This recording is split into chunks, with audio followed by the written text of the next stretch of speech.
Story is told today of a young man who ran to his father with a bag of grain, excitedly declaring, "Father, I have found dinner for tonight." The father turned around with tears streaming down his face, saying, "Son, that's not grain to eat. That's our grain for next season. If we eat tonight, we'll starve next season." On the other side of the world, a woman has just learned that the pain in her chest is from heart disease. 3 different people, 2 different stories, 2 completely different problems, but one crisis: food insecurity. You may have never dealt with food insecurity personally, but chances are you're connected to someone who has. Food insecurity is a global and local crisis that impacts health, quality of life, and education for individuals and families of all ages. First learned about food insecurity working at an agricultural school where students learn about food and food shortages.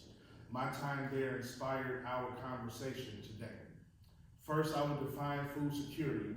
Secondly, I will discuss the global food insecurity crisis. And finally, I will discuss the American food insecurity crisis. Let's dive into the conversation.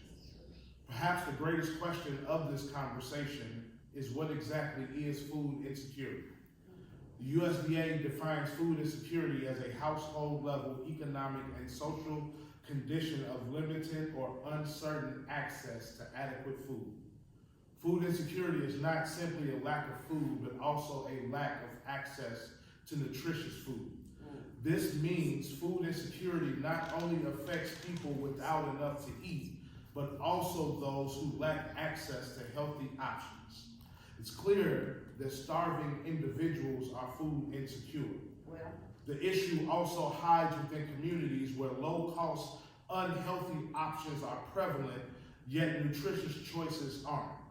Food insecurity often leads to a cycle of poor health outcomes and economic struggles. The National Institutes of Health indicates that food insecure individuals are at a higher risk for chronic diseases such as diabetes, heart disease, and a list of other things due to limited access to balanced diets. This means that people can die from food insecurity related issues without ever experiencing starvation. Hunger impacts our ability to focus. Consequently, people who are food insecure may have harder times focusing at work and at school.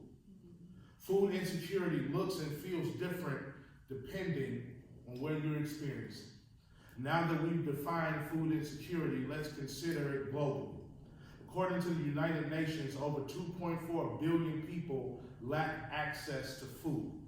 This staggering figure represents nearly 1/3 of the global population. Our senior class at the high school I worked at partnered with an organization to package and ship beans and legumes to food insecure areas. 800 students worked for 6.5 hours, and all they were able to accomplish was a scratch on the surface of the food insecurity crisis.